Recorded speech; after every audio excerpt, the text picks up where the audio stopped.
de la démocratie. La démocratie. Que veut-elle dire? Le mot est le composé de deux mots grecs. Démos, qui signifie peuple, et kratos, qui signifie pouvoir. La démocratie signifie donc le pouvoir du peuple. C'est le mot par lequel et pour lequel l'Occident et ses valets locaux nous mènent en bateau.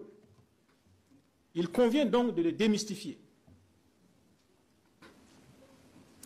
Depuis que l'être humain a commencé à vivre en famille, puis en tribu, en chefferie, en royaume, en empire et en république, il a toujours vécu dans la démocratie, exprimé soit de façon tacite, soit de façon expresse. Sans consentement, l'une ne peut s'imposer à un groupe, à une société, à un peuple. On pourra peut-être parler de servitude volontaire, mais sans la volonté d'accepter, il n'y a point de chef. Dès lors qu'il y a une organisation sociale qui fonctionne de façon régulière, selon un ordre déterminé, il y a démocratie. L'on peut alors discuter sur l'étendue et le contenu du consentement populaire, mais non sur son existence. Nos sociétés traditionnelles ont, à travers les âges, vécu dans la démocratie. Et c'est cette forme d'organisation qui leur a permis de traverser des siècles, voire des millénaires, dans la cohésion, secrétant chacune une culture spécifique. Ce que certains partenaires veulent nous imposer pour toujours, c'est une forme de démocratie parmi tant d'autres. Une forme de démocratie qui véhicule leur culture et leurs valeurs sociales, souvent en déperdition. Il convient de rappeler que la démocratie à l'occidental est née à Athènes. Chaque État occidental a interprété à sa façon la démocratie athénienne pour l'adapter à son contexte.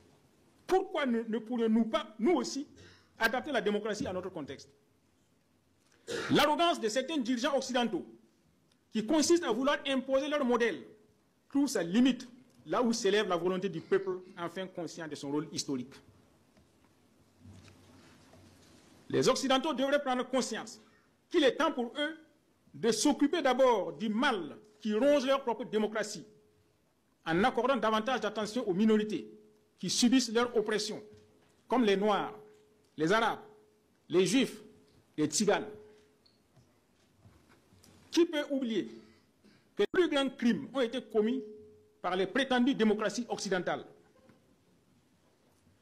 Il suffit de ne retenir que les deux guerres mondiales, dont le point culminant est la Shoah, la guerre du Vietnam, la guerre d'Algérie, les guerres d'indépendance au Cameroun et dans les colonies portugaises d'Afrique, la guerre d'Afghanistan, la guerre du Golfe, la guerre en Syrie, l'entretien de la rébellion de la Contra et toutes les actions injustifiées contre le régime sandiniste du Nicaragua, les coups d'État commandités contre les régimes nationalistes en Afrique et en Amérique latine, l'élimination du guide de la révolution libyenne et actuellement le terrorisme au Sahel qui a été suscité principalement par le gouvernement français contre les États du Sahel dans le but de prendre directement le contrôle de ces territoires.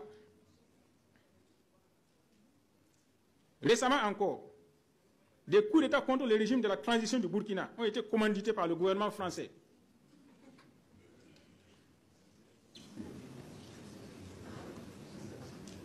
Avec un tel palmarès de hauts faits de crimes indescriptibles et imprescriptibles, dans un laps de temps très limité dans l'histoire, les États occidentaux peuvent-ils venir nous apprendre la démocratie? Heureusement pour nous, les jeunes Africains comprennent de plus en plus que c'est à eux de prendre leur destin en main. Honorables députés, le temps est venu de nous assumer en tant que communauté africaine, libre et indépendante dans un ensemble intégré. La patrie ou la mort, nous vaincrons.